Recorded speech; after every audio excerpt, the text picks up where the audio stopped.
When we first got started, we were looking for a way to understand how to make distilled spirits at all, whiskey, vodka, whatever it may be. And so we purchased a still online that was actually a lamp, and we had that turned back into a still. We used that still to make our first batch of whiskey, and I'll tell you, it was not very good, but it did give us confidence that the process would work and that we could make something that we could eventually sell.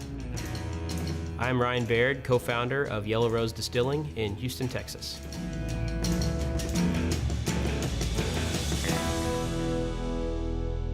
There are a number of people who've been doing this for many years, many generations, but actually a lot of the emerging craft distilleries like Yellow Rose are new to the market and they don't have necessarily a lot of experience in the industry.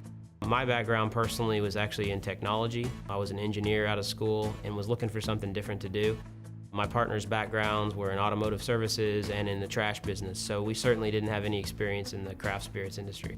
People think that you can't make whiskey outside of Kentucky or Tennessee, but actually you can make bourbon and whiskey anywhere. You can make bourbon anywhere in the United States, and we're excited to be able to make one of the best products here in Texas.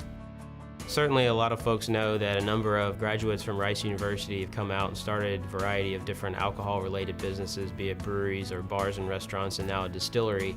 I think what's different about folks that go to Rice is that they are always looking to make an impact in the community and to set their own path.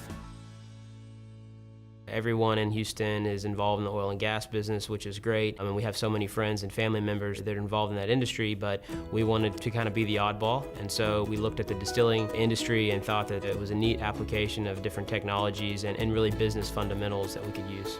There's two other co-founders that helped start the distillery, Troy Smith and Randy Whitaker. We've been friends for many years now, and we've all worked very hard to kind of get the business to where it's at. So the first still we started with was a 5-gallon still. We moved up to about a 40-gallon still, and now we're using a 650-gallon still. So it's quite a bit larger equipment now than what we had before. When the equipment showed up here, we didn't quite know what to do with it. The first time we had a sale of our product, we were really excited. We were able to work a deal out with one of the local liquor store chains here in town. The truck showed up to pick up the product, and it wasn't even an 18-wheeler, it was a van. We took the cases off the pallet and threw them in the back of the van, and off they went. A few weeks later, we got to see our product on the shelf for the first time, and it was quite exciting. So the first product we came out with was Outlaw Bourbon, and it's been a great product for us. It was a big seller and continues to be for us. By law, you have to make bourbon with 51% corn. We actually use 100% corn. We buy that corn from the panhandle of Texas. It gets shipped down through Elgin, just outside of Austin, and then brought to us here at Yellow Rose. The corn is ground up and added to water and the other ingredients to go in to make what we think is one of the best bourbons on the market.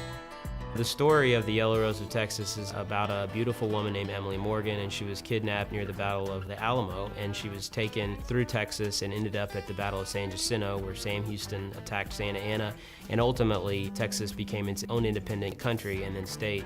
We believe that that independence spirit is really important, and we like the story about the Yellow Rose and how it ties into our distillery. Yellow Rose Distilling is also about being independent. We all left our corporate jobs to do something different, went out on our own, and are kind of braving a new trail, so to speak, and that's why we think it ties into really the history of Texas. I was born and raised here, and we have our ups and downs for sure as a city, but it's been really exciting to see the city come together recently after the aftermath of the hurricane. And I just think we have great spirit in this city. I think sometimes we're thought of the underdog, but just the last few months have been great, and seeing the difference there, I don't think I'll ever be able to leave the city.